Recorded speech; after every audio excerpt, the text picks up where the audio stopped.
Hello friends, my name is Surbhi and I am back with another video, or I should say the video in continuation of the previous video. Last class में हम क्या कर रहे थे? Last class में हम parliament कर रहे थे.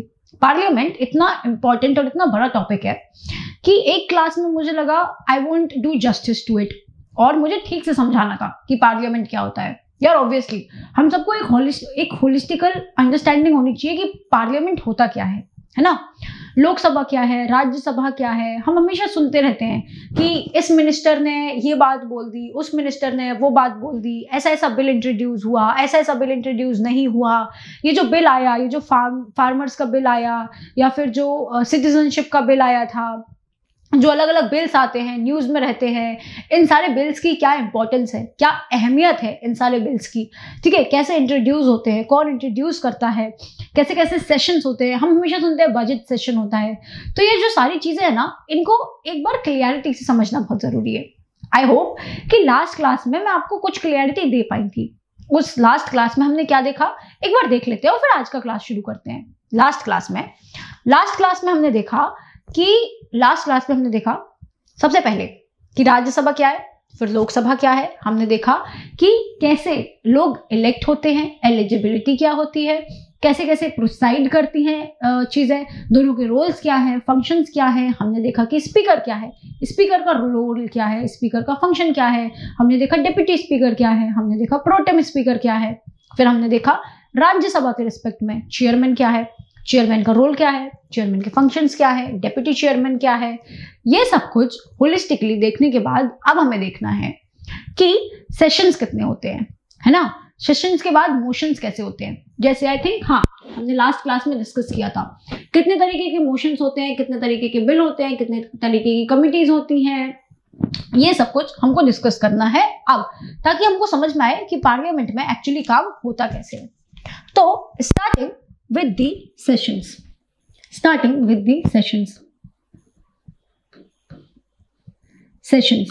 See, there are mainly 3 sessions. Number 1 is summer, जिसको हम बोलते हैं budget session. This is the longest session, जो 1 फैब से लेकर के 31 ऑफ मार्च तक चलता है. ठीक है, इसके बाद आता है सेकंड क्या है, मॉनसून सेशन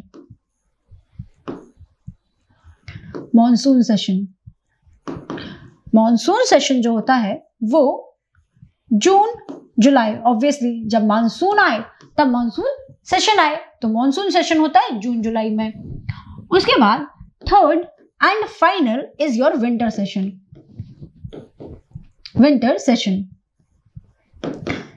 session आता है November and December में.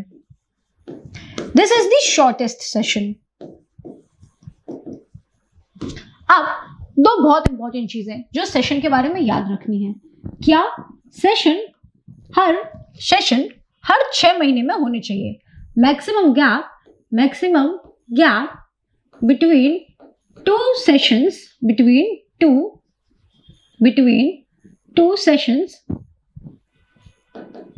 could not be more than 6 months.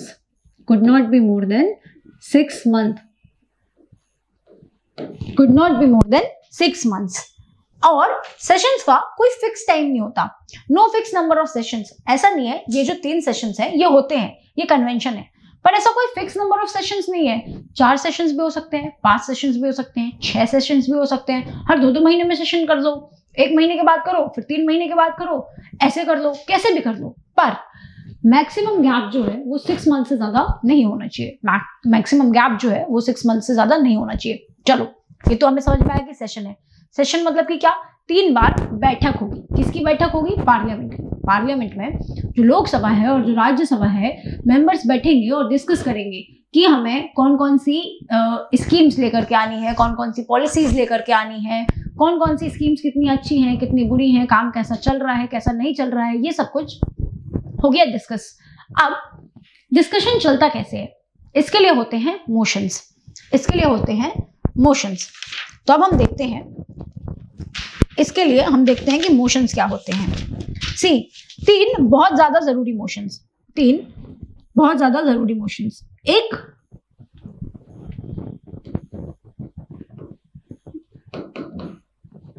C, motion में ना काफी सारे मोशन है, बड़े सारे मोशन है।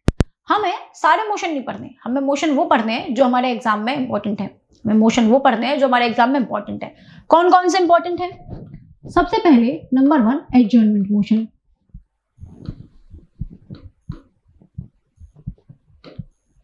एडजर्नमेंट मोशन,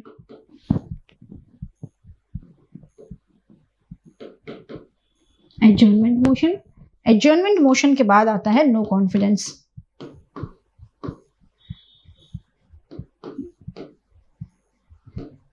नो कॉन्फिडेंस, और नो कॉन्फिडेंस के बाद आता है motion of thanks.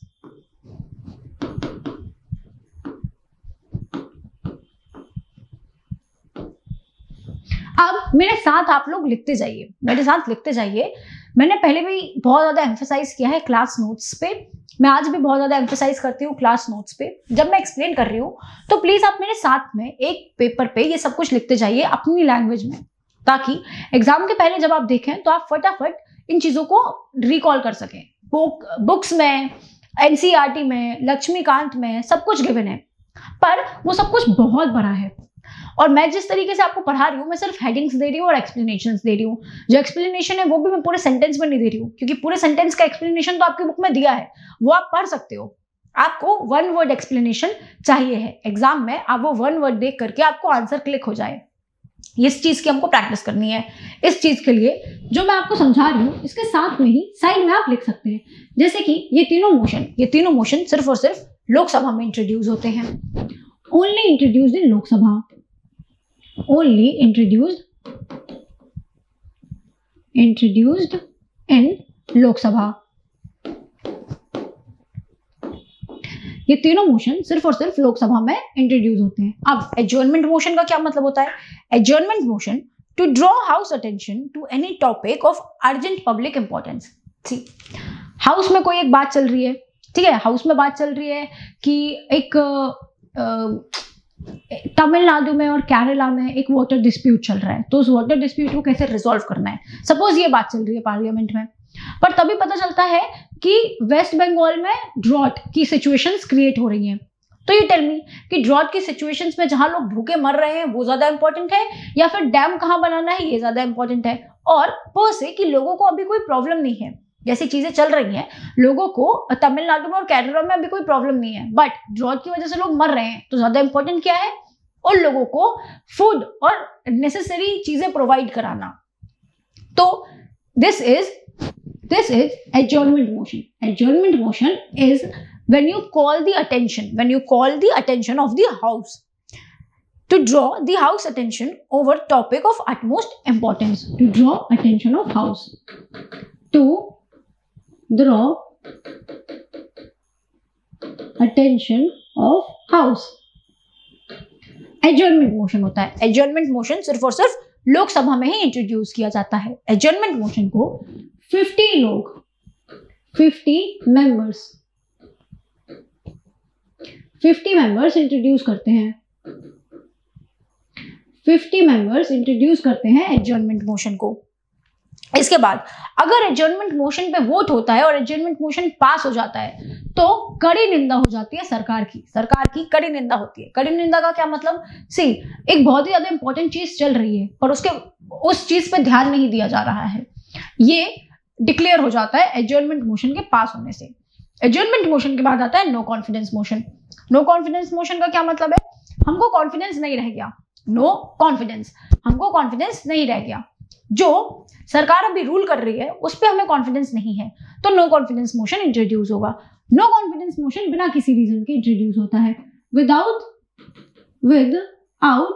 Any reason, बिना किसी कारण के, without any reason, no confidence motion. One sec,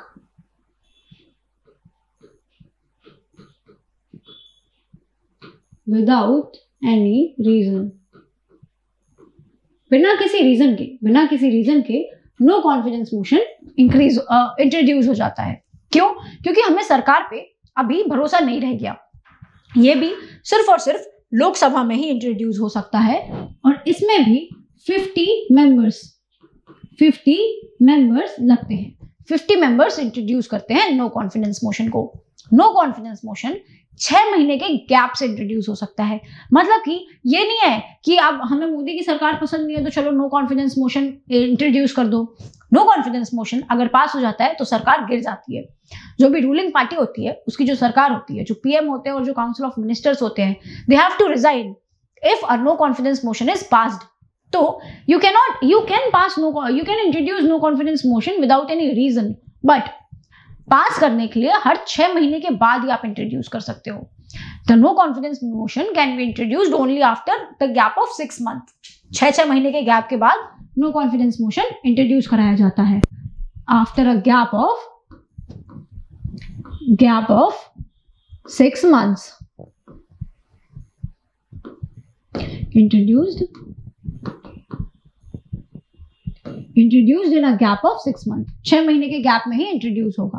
finally motion of thanks. Motion of thanks is the first session after general election and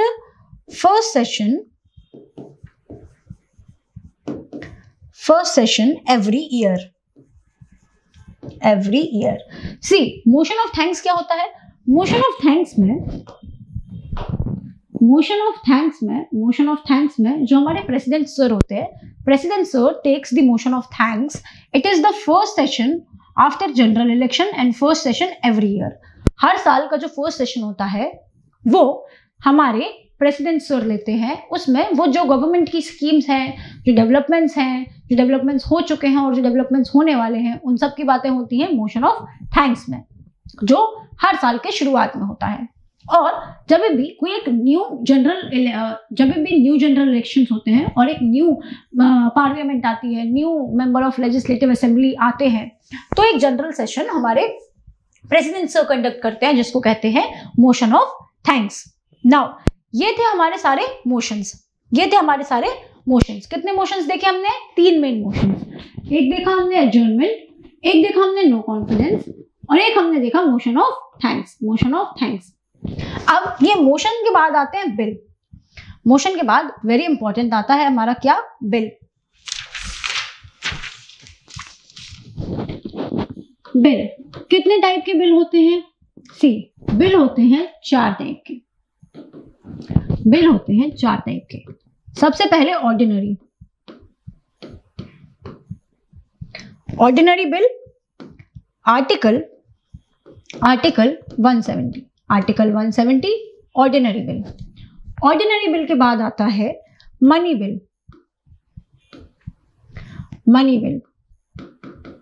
money bill is article 110 is money bill.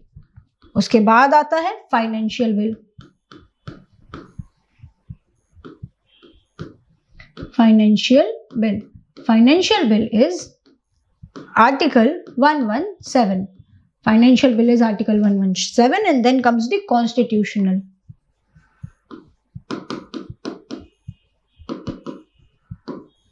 Constitutional amendment.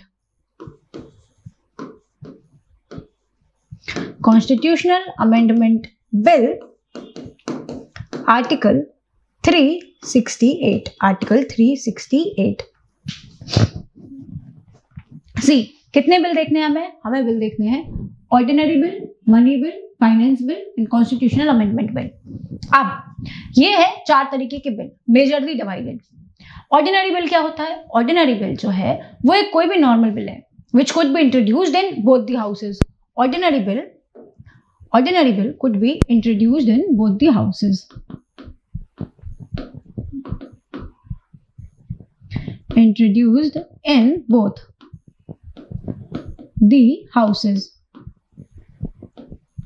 जो ordinary bill है वो दोनों houses में हो सकता है, लोकसभा में भी, राज्यसभा में भी। अब सपोज जो बिल है वो एक हाउस में इंट्रोड्यूस हुआ, सपोज लेट्स से कि वो लोकसभा में इंट्रोड्यूस हुआ, लोकसभा ने पास कर दिया, फिर वो राज्यसभा में गया, राज्यसभा ने भी पास कर दिया, फिर वो गया प्रेसिडेंट के पास और प्रेसिडेंट ने साइन कर दिया। तो ये जो बिल है प्रेसिडेंट ने किया साइन, तो ये बन गया एक्ट। एक बिल लोकसभा में इंट्रोड्यूस हुआ। अब बिल इंट्रोड्यूस कैसे होता है और बिल की प्रोसेस क्या होती है? सी फॉर सपोज एक बिल इंट्रोड्यूस हुआ जिसको हम कह लेते हैं सिटीजनशिप। जो सिटीजनशिप का बिल हुआ था वो इंट्रोड्यूस हुआ। अब बिल इंट्रोड्यूस होने के बाद सबसे पहले 3 स्टेजेस होती हैं। 3 स्टेज होती हैं बिल इंट्रोड्यूस होने के बाद। सबसे पहले एक सिंगल रीडिंग होती है। एक सिंगल रीडिंग में, allow me a second,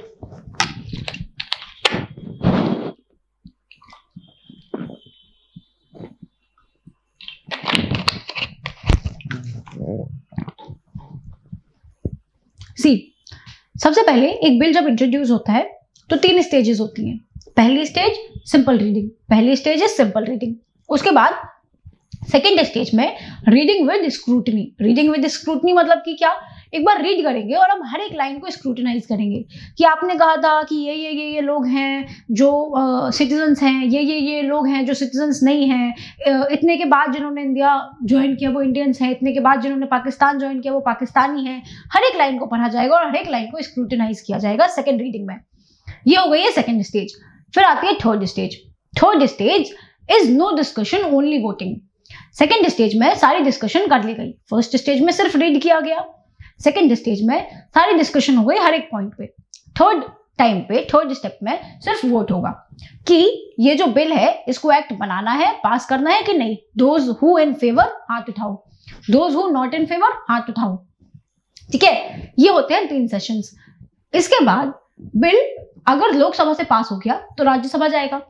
Rajya Sabha में भी सेम चीजें होंगी। सेम चीजें क्या, 3 स्टेप्स। सबसे पहले रीडिंग, उसके बाद हर एक लाइन पे रीडिंग साथ में स्क्रूटनी, और फिर थर्ड या तो पास है या तो फिर फेल है। ठीक है, बिल या तो आगे बढ़ेगा या पीछे बढ़ेगा। अगर पास हो गया तो फिर प्रेसिडेंट के पास जाएगा। हमारे प्रेसिडेंट सर ने साइन कर दिया तो वो बन जाएगा एक्ट। ठीक है, अब देखो इसमें काफी सारी चीजें होती हैं। काफी सारी चीजें क्या होती हैं, अगर राज्यसभा ने पास नहीं किया, सबसे पहले तो अगर लोकसभा ने ही पास नहीं किया तो यहाँ पे कोलैप्स हो गया। अगर राज्यसभा ने ही पास नहीं किया तो कोलैप्स हो गया। और अगर राज्यसभा ने पास कर दिया और अगर लोकसभा ने पास नहीं किया तो कोलैप्स हो गया। पर अगर लोकसभा ने पास कर दिया और आगे राज्यसभा के पास भेज दिया तो अब राज्यसभा के हाथ में है, या तो पास करेगा या तो नहीं करेगा। अगर पास कर दिया तो प्रेसिडेंट के पास चला जाएगा। अगर पास नहीं किया तो क्या होगा, अगर पास नहीं किया तो जाएगा डेडलॉक में। इफ नॉट पास तो जाएगा डेडलॉक में। डेडलॉक में। अब अगर राज्यसभा ने अमेंड किया, कोई एक बिल आया जो लोकसभा ने दिया, राज्यसभा ने कहा कि हाँ ठीक है ये बिल अच्छा है पर इसमें कुछ अमेंडमेंट कर दो, ये चीजें ऐड कर दो और ये चीजें सब्सट्रैक्ट कर दो, कुछ अमेंडमेंट कर दो। लोकसभा ने अमेंडमेंट बताए, अमेंडमेंट के साथ पास किया और लोकसभा को भेजा। लोकसभा या तो उस अमेंडमेंट को मान ले या तो ना मान ले। मान लिया और पास कर दिया तो वेल एंड गुड, फिर से प्रेसिडेंट के पास चला जाएगा। अगर नहीं माना तो क्या होगा, तो फिर से डेडलॉक में चला जाएगा। तो फिर से बिल डेडलॉक में चला जाएगा। अब डेडलॉक से निकलने का क्या तरीका होता है, डेडलॉक से निकलने का एक तरीका होता है जिसको कहते हैं जॉइंट सिटिंग, जिसको कहते हैं जॉइंट सिटिंग।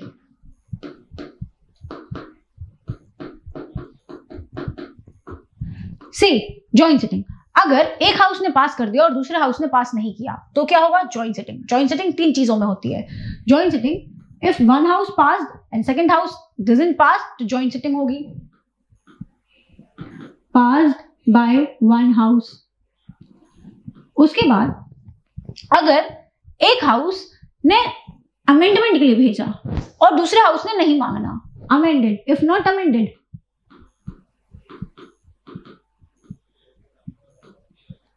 एक हाउस ने अमेंडमेंट के लिए भेजा पर दूसरे हाउस ने नहीं माना तो फिर से क्या हो जाएगा, जॉइंट, फिर से डेडलॉक बन जाएगा और फिर से क्या होगी, जॉइंट सिटिंग। और अगर एक हाउस ने, सपोज लोकसभा ने एक बिल पास करके राज्यसभा को भेजा, अब राज्यसभा ने 6 महीने तक कुछ भी नहीं किया, 6 महीने तक कुछ भी नहीं किया, 6 मंथ्स तक राज्यसभा ने कोई एक्शन नहीं लिया, ना पास किया ना फेल किया, तो इस कंडीशन में क्या होगा, इस कंडीशन में फिर से वो डेडलॉक में चला जाएगा। ये 3 डेडलॉक की कंडीशंस के लिए होती है जॉइंट सिटिंग। और जॉइंट सिटिंग को प्रिसाइड कौन करता है? जैसे हमने लास्ट क्लास में देखा था, जॉइंट सिटिंग को प्रिसाइड करता है speaker, speaker of Lok Sabha. If not speaker of Lok Sabha then who? Then the deputy speaker of Lok Sabha. If not the deputy speaker of Lok Sabha then who? Then the deputy chairman of Rajya Sabha. Exactly, ये सब कुछ हम last class में देख चुके हैं। If you haven't seen the last class, I will urge you please इस video को इधर ही रोक दो और लास्ट क्लास एक बार जाकर के देख लो, so that you have a clear holistic view in your head कि क्या चल रहा है। ठीक है, देन क्या देखा हमने? Joint sitting. जॉइंट सिटिंग 3 चीजों की वजह से होती है। सबसे पहला, एक हाउस ने पास किया, दूसरे हाउस ने पास नहीं किया, बिल लटक रहा है बीच में, तो जॉइंट सिटिंग हो जाएगी। सेकंड क्या, एक हाउस ने पास किया, दूसरे हाउस ने कहा कि हम कुछ अमेंडमेंट करेंगे और अमेंडमेंट के बाद पास करेंगे, पर वो अमेंडमेंट नहीं, पहले हाउस ने नहीं माने, तो क्या होगी? Joint sitting. और तीसरा क्या है? 6 मंथ। अगर 6 मंथ तक उस एक हाउस ने पास कर दिया पर दूसरे हाउस ने 6 मंथ तक कोई एक्शन नहीं लिया, तो फिर से क्या होगी? Joint sitting. जॉइंट सिटिंग को प्रिसाइड कौन करता है? Speaker. If not speaker then deputy speaker. If not deputy speaker then who? Then the deputy chairman of Rajya Sabha. ये था हमारा ऑर्डिनरी बिल। ऑर्डिनरी बिल के बाद आता है money bill. Now very important, money bill. I just erase it. I hope आप सभी ने ये लिख लिया होगा। आई होप आप सब मेरे साथ लिख रहे हो। आज I am saying it from the very first class. Please आप सभी मेरे साथ ही नोट्स बनाते जाइए। ठीक है, चलिए अब देखते हैं money bill. Money bill only introduced in Rajya Sabha, sorry Lok Sabha, only introduced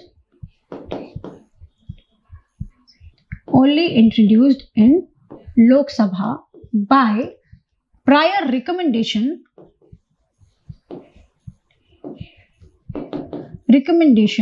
of president।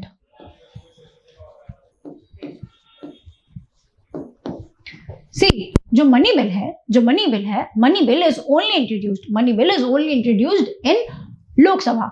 Lok Sabha में ही इंट्रोड्यूस किया जा सकता है और with the prior recommendation of the president को हम पहले ही बता देते हैं कि ये हमारा मनी बिल है जिसको हम अभी इंट्रोड्यूस करने जा रहे हैं लोकसभा में।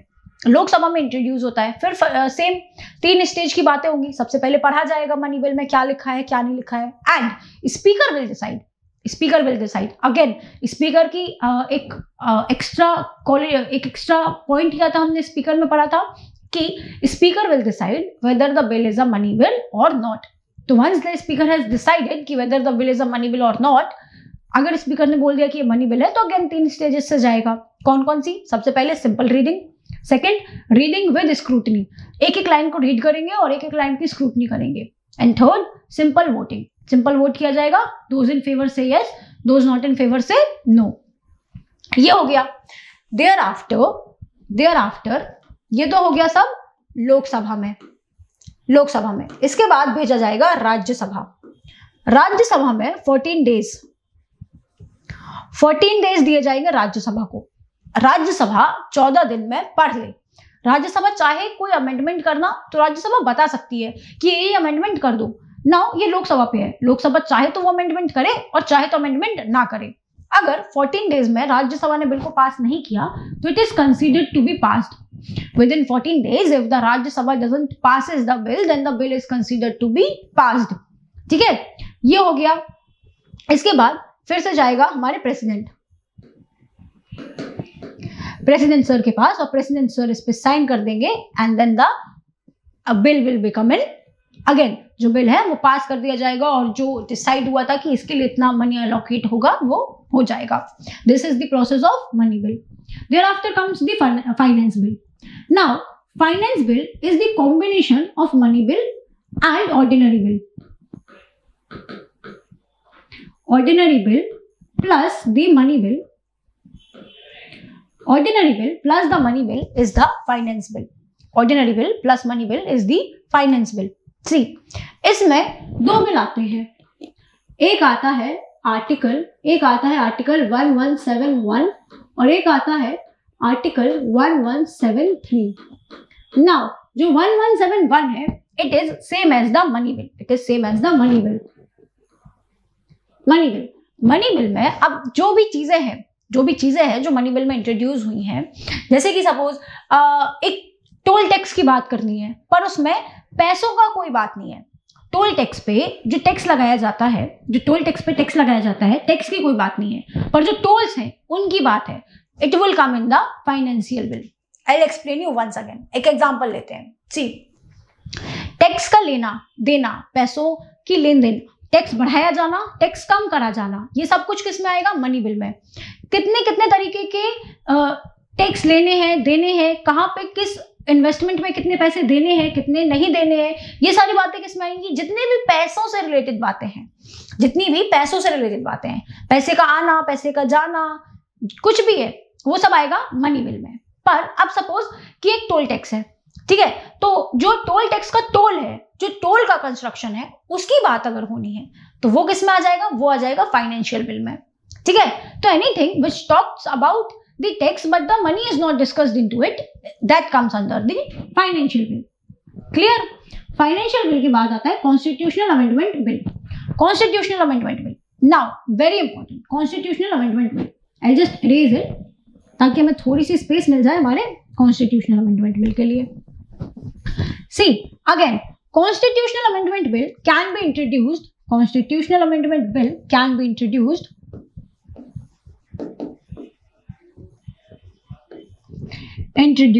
in both the houses.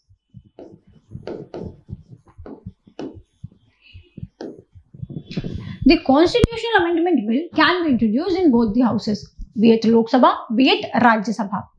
The constitutional amendment bill is passed by a special majority. Again, see, special majority मतलब कि क्या? जैसे मैं समझा चुकी हूँ, 2/3 of present and voting. तो जो हमारा constitutional amendment bill है, ये होगा 2/3 of present and वोटिंग। जो हमारा ऑर्डिनरी बिल था, ये पास हो जाता है सिंपल मेजॉरिटी से।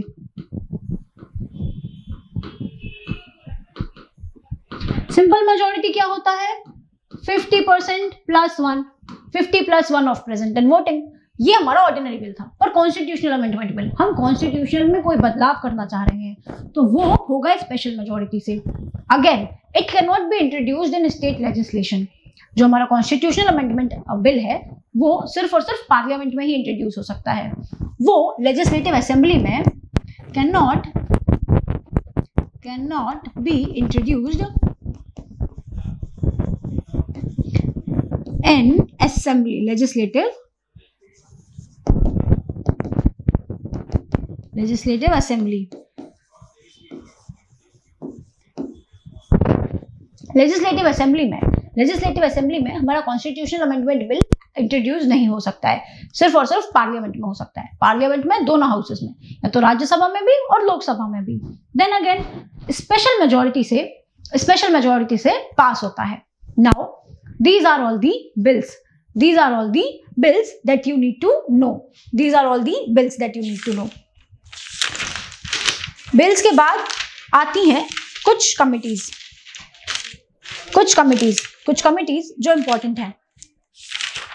लुकिंग एट कौन सी कमिटीज हैं जो इंपॉर्टेंट है। सी, है तो काफी सारी कमिटीज, पर क्या हमें सारी कमिटीज पढ़नी होती हैं? नहीं, हमें सारी कमिटीज नहीं पढ़नी होती हैं। Coming to the final topic which is committees.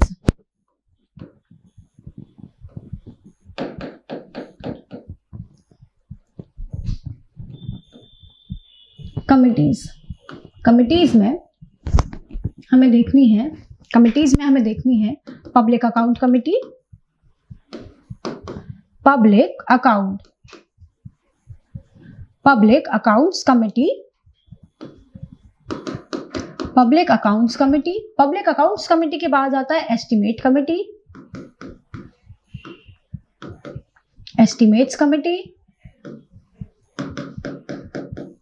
Estimate committees के बाद आता है public undertaking.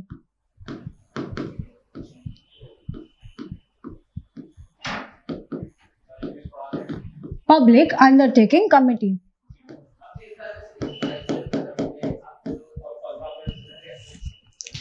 Public account committee, estimate committee and public undertaking committee.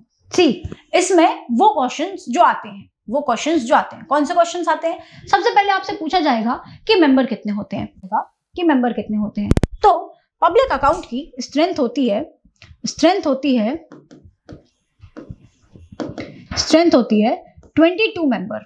In 22 members में से 15 मेंबर होते हैं लोकसभा के एंड 7 मेंबर होते हैं राज्यसभा के। पब्लिक अकाउंट कमेटी में स्ट्रेंथ पूछी जाएगी। स्ट्रेंथ क्या होती है? 22 मेंबर में से 15 होते हैं लोकसभा के, 7 होते हैं राज्यसभा से। पब्लिक अकाउंट कमेटी का काम क्या होता है? पब्लिक अकाउंट कमेटी का काम होता है लोगों के पैसों का हिसाब रखना। सी, हमने टैक्स में कुछ मनी दी, उससे सरकार ने कहा कि हम डेवलपमेंट करेंगे। ऐसे समझो, हमने टैक्स में पैसे दिए, सरकार के पास पैसे आ गए। अब पैसे से सरकार ने कहा कि हम ब्रिज बनाएंगे, रोड बनाएंगे, रेलवेज बनाएंगे, डेवलपमेंट करेंगे, स्कूल्स बनाएंगे और तुमको डेवलपमेंट करके देंगे। तो जो कैग है, controller and auditor general of India, CAG ने एक रिपोर्ट बनाई। CAG is called the friend philosopher and guide of public account committees. CAG ने रिपोर्ट बनाई, अकाउंट किया, इतना पैसा यहाँ खर्च हुआ है और वो दे दिया प्रेसिडेंट को। प्रेसिडेंट ने वो रिपोर्ट दे दी पार्लियामेंट को और पार्लियामेंट ने वो रिपोर्ट दी किसको? पब्लिक अकाउंट्स कमेटी को। तो public account committee is the public account committees watch over the wallet, is the watcher of जो पब्लिक का पर्स है। पब्लिक के पर्स को देखता कौन है? Public account committees. कहाँ पे कितना खर्चा हुआ, कितना खर्चा नहीं हुआ, क्या क्या डेवलपमेंट हुए, कितना पैसा आया और वो कहाँ लगा, ये सब कुछ कौन देखता है? Public account committee. पब्लिक के अकाउंट को कौन देखता है? Public account committees. Public account committee में लोग कितने होते हैं? टोटल स्ट्रेंथ है 22, जिसमें से 15 होते हैं लोकसभा से एंड 7 होते हैं राज्यसभा से। नाउ इसमें जो हेड होता है, this is point number 1। Point number 2 is head is the leader of opponent.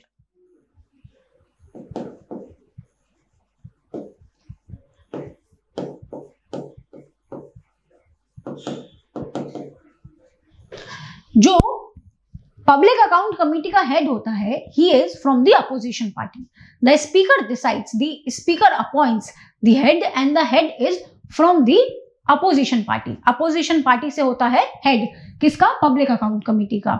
जो रूलिंग पार्टी है, ऑब्वियसली एक बार को डाउट आ सकता है कि रूलिंग पार्टी धांधलेबाजी कर सकती है, पर जो अपोजिशन पार्टी है वो आय रखेगी। किस पे आय रखेगी? अकाउंट्स पे, कि जो टैक्स आया है वो वहां लगा है जहां लगना चाहिए या नहीं। देन अगेन, कोई भी मिनिस्टर इनका मेंबर नहीं होता। अगर कोई भी मिनिस्टर है तो वो पब्लिक अकाउंट कमेटी का, एस्टिमेट कमेटी का या पब्लिक अंडरटेकिंग कमेटी का मेंबर नहीं होगा। No minister is the member of public account committee, estimate committee as well as public undertaking committees. This is all you need to know about public account committees. Strength होता क्या है और head कौन होता है। Then comes the estimate committee. Again, estimate committee की strength क्या होती है? Point number 1, what is the strength? Strength होती है 30 member all from Lok Sabha. 30 members all from Lok Sabha. Estimate committee estimate बनाती है। मैंने पहले ही बताया था आपको, एस्टिमेट जितनी भी पैसों से रिलेटेड चीजें होती हैं वो सब कुछ लोकसभा के पास होती हैं। जो मनी बिल है उसमें कंप्लीट मोनोपोली किसकी है? लोकसभा की। फाइनेंशियल बिल में भी अगर कहीं पैसों की बातें हो जाती हैं तो कौन उस पर नजर रखेगा? वो किसके अंदर आ जाएगा? लोकसभा के अंदर। वैसे ही estimate committee also talks about the spendings, talks about the estimates, talk about the money. ठीक है, तो अगेन इसमें कौन होगा? 30 लोग होंगे और 30 के 30 लोग होंगे लोकसभा के मेंबर। अगेन, अगर लोग लोकसभा के हैं तो जो हेड होगा वो भी would be a member of Lok Sabha. तो again the head is a member of Lok Sabha. Head of estimate committee, head of estimates committee is a member of Lok Sabha. And then finally the public undertaking committee. Public undertaking committee में भी सबसे पहले strength क्या होती है? Strength होती है 22 इन total 22, जिसमें से 15 जिसमें से 15 are from Lok Sabha and 7 from Rajya Sabha. Number 2, the chairman is selected by the speaker from the Lok Sabha only. Chairman is from Lok Sabha only. See, जितने भी चेयरमैन हैं, हमने सबसे पहले देखे, जितनी भी कमिटीज हैं, कमिटीज के जितने भी चेयरमैन हैं, उन सबको कौन अपॉइंट करता है? उन सबको अपॉइंट करते हैं हमारे प्रेसिडेंट सर, सॉरी स्पीकर। जितने भी कमिटीज हैं, कमिटीज के जितने भी मेंबर हैं, कमिटीज के जितने भी हेड हैं, उनको अपॉइंट कौन करता है? स्पीकर। तो हमारी जो पब्लिक अकाउंट कमेटी है, एस्टिमेट कमेटी है, जो पब्लिक अंडरटेकिंग कमेटी है, सबके जो चेयरपर्सन है उनको अपॉइंट कौन करेंगे? हमारे स्पीकर। एंड जो पब्लिक अंडरटेकिंग कमेटी है उसमें जो चेयरमैन होंगे वो लोकसभा के ही मेंबर होंगे। जो चेयरमैन होंगे वो लोकसभा के ही मेंबर होंगे। एक बार फटाफट रिवाइज करते हैं सारी कमिटीज में हमने क्या देखा? Public account committee, estimate committee and public undertaking committee. जो पब्लिक अकाउंट कमेटी है उसमें सबसे ज्यादा इंपॉर्टेंट है स्ट्रेंथ कितनी है? In total 22, 15 from Lok Sabha, 7 from Rajya Sabha. जो हेड होता है वो होता है द लीडर ऑफ अपोजिशन। जो अपोजिशन पार्टी का मेंबर होता है, अपोजिशन पार्टी का मेंबर होता है the leader in the public account committee. Then comes the estimate committee. In estimate committee the total strength is of 30 and everyone is from Lok Sabha. Obviously, if everyone is from Lok Sabha, then the head will also be from the Lok Sabha itself. Thereafter comes the Public Undertaking Committee. Public Undertaking Committee में strength is same as that of the Public Account Committee, which is 22. 22 लोग होते हैं, जिसमें से 15 होते हैं लोकसभा से, 7 होते हैं राज्यसभा से, और जो चेयरमैन होते हैं वो होते हैं लोकसभा के member. Now you know everything. You know कि कितने सेशंस होते हैं, कैसे कैसे मोशंस होते हैं, कैसे कैसे बिल होते हैं, और कैसी कैसी कमिटीज होती हैं। अब आपको सब कुछ पता है कि पार्लियामेंट में क्या क्या है? Lok Sabha, Rajya Sabha and president. कैसे सबका इलेक्शन होता है, क्या एलिजिबिलिटी होती है, कैसे अपॉइंट होता है, कैसे काम होता है और क्या काम होता है। अब आपको सब कुछ पता है। इसके बाद भी अगर आपके पास कोई भी डाउट है then please do comment it down below. I would love to read all your comments. Now मुझे बताइए कि इसके बाद मैं नेक्स्ट क्या टॉपिक लेकर के आऊं जिसमें आपको क्लास चाहिए है। Will do make a class on that very topic. जिसमें भी आपको परेशानी हो रही हो, समझ ना आ रहा हो, I will make classes on that very topic. And thank you so much for joining. Stay connected and yeah, do like, share, subscribe. Obviously you all do that. Still just saying the obvious, do like it, share it and subscribe it. Thank you.